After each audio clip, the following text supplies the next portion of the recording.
নমস্কাৰ মৰমৰ বন্ধু বান্ধৱীসকল। যান্ত্ৰিকতাৰ পৰা আঁতৰি আজি আমাৰ ঘৰৰ ওচৰতে একেবাৰে কাষতে লাগি থকা টিভি টাৱাৰলৈ আহিলোঁ। আহকচোন, ইয়াৰ সুন্দৰ পৰিৱেশটো মোৰ লগত আপোনালোকে উপভোগ কৰক।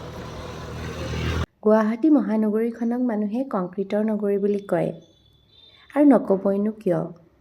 কাৰণ গুৱাহাটীখনলৈ আহিলে আমি কেৱল গাড়ী, বিল্ডিং আৰু ব্ৰিজবোৰে দেখোঁ। আমি মানুহবোৰে খুব আমনি পাওঁ। যদিও আমাৰ প্ৰত্যেকৰে কাম থাকে মহানগৰীখনত, আমি আহোঁ নিজৰ কামৰ বাবে, কিন্তু ক'ৰবাত আমি সেউজীয়াবোৰ এৰি থৈ আহোঁ। আমি যান্ত্ৰিকতাৰ মাজত এটা যন্ত্ৰ হৈ কামবোৰ কৰিবলৈ লওঁ।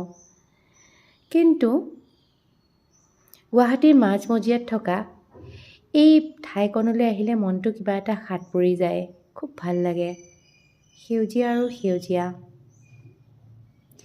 এটা পথ, গছ আৰু গছ, প্ৰকৃতিৰ অপূৰ্ব মৰম। চাওকচোন, ভিডিঅ'টো চালে আপোনালোকে অনুভৱ কৰিব পাৰিব। মোৰ খুব ভাল লাগিছিল।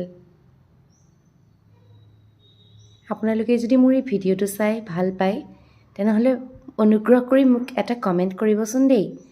আপোনালোকৰ এটা কমেণ্টে, এটা অনুপ্ৰেৰণাই মোক ভিডিঅ'বোৰ বনাবলৈ যথেষ্ট সহায় কৰিব।